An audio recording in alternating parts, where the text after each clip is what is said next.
If bank cheque is bounced then what to do. Cheque bounce होने के बाद किसी इंसान के पास क्या क्या लीगल रेमेडीज़ है और इसके प्रोविजंस कहाँ हैं, आज हम इस वीडियो में जानेंगे। Hello friends, I am advocate Surabhi Suman and welcome to tiny legal steps. यदि चेक डिजॉनर हो जाए, बोलचाल की भाषा में कहें तो चेक बाउंस हो जाए, तो जो पेई है मीन्स जिसे उस चेक के माध्यम से पैसे मिलने हैं, उसे drawer of the cheque means जिसने चेक लिखा था उसके खिलाफ कोर्ट में केस करने का अधिकार है। पर केस करने से पहले कुछ कंडीशंस को फुलफ़िल करना ज़रूरी है। उस कंडीशन को जानने के लिए हमें निगोशिएबल इंस्ट्रूमेंट एक्ट 1881 का सेक्शन 138 को देखना है। चलिए देखते हैं। Section 138 says dishonoured of check for insufficiency etc. of funds in the account. Where any check drawn by a person on an account maintained by him with a banker for payment of any amount of money to another person from out of that account for the discharge in whole or in part of any debt or other liabilities is returned by the bank unpaid, either because of amount of money standing to the credit of that account is insufficient to honor the check, or that it exceeds the amount arranged to be paid from that account by an agreement made with that bank, such person shall be deemed to have committed an offence and shall, without prejudice to any other provisions of this act, be punished with imprisonment for a term which may exceed to 2 years, or with fine which may extend to twice the amount of check, or with both। कुछ समझ आया?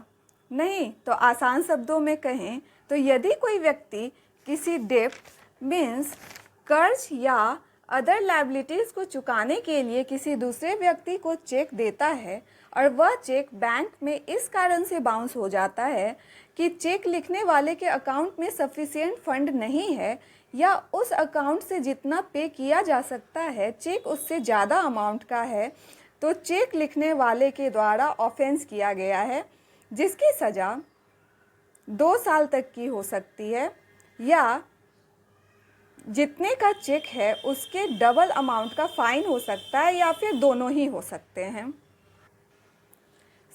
Section 138 further says, provided that nothing contained in this section shall apply unless, पहले जो बातें कही गई हैं वह तब तक लागू नहीं होंगी जब तक कि कुछ कंडीशंस फुलफिल ना हो जाएं।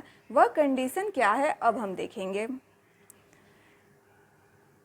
इस प्रोविज़न का सबसेक्शन ए कहता है, The check has been presented to the bank within a period of 6 months from the date on which it is drawn, or within a period of its validity, whichever is earlier. Means cheque लिखने की तिथि से 6 माह के अंदर या check की विधि मान्यता जो भी पहले हो उसके अंदर ही चेक को बैंक में प्रेजेंट करना है।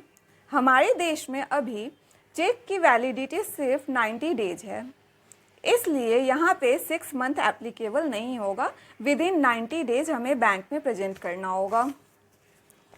सबसेक्शन बी कहता है, द पेई और the holder in due course of the cheque as the case may be makes a demand for the payment of the said amount of money by giving a notice in writing to the drawer of the check within 30 days of the receipt of information by him from the bank regarding the return of the check as unpaid। Means पेई को drawer से check bounce होने के 30 दिनों के भीतर एक लिखित नोटिस देकर पैसे के पेमेंट का डिमांड करना है। और सबसेक्शन सी says,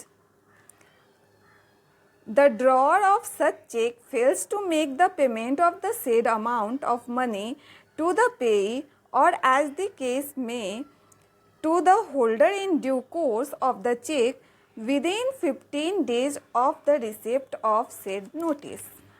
मीन्स यदि ड्रॉअर नोटिस मिलने के 15 दिनों के अंदर पेमेंट नहीं करता है तो पेई को यह अधिकार होगा कि वह ड्रॉअर के खिलाफ कोर्ट में केस करे। इसे समराइज कर लेते हैं। इससे पहले वीडियो को लाइक और चैनल को सब्सक्राइब कर लें। चेक डिजॉनर का केस करने से पहले 3 कंडीशंस को फुलफिल करना जरूरी है। पहला, चेक को 90 दिनों के अंदर बैंक में प्रेजेंट करना है। दूसरा, चेक बाउंस होने के डेट से 30 दिनों के अंदर ड्रॉअर को रिटन नोटिस देना है। और तीसरा, ड्रॉअर जब नोटिस रिसीव कर ले उसके 15 दिनों के बाद ही केस फाइल करना है, क्योंकि कॉज ऑफ एक्शन उस 15 दिन के बाद ही अरोज होता है, मतलब अराइज होगा। आपको तभी अधिकार है जब वो 15 दिन लैप्स कर जाए। यदि ये कंडीशन फुलफिल नहीं होता है तो केस फाइल नहीं किया जा सकता है। That's all for today. यदि आपको मेरी वीडियोज़ अच्छी लगती हैं तो please like, share and subscribe. तब तक के लिए जय हिंद, वंदे मातरम।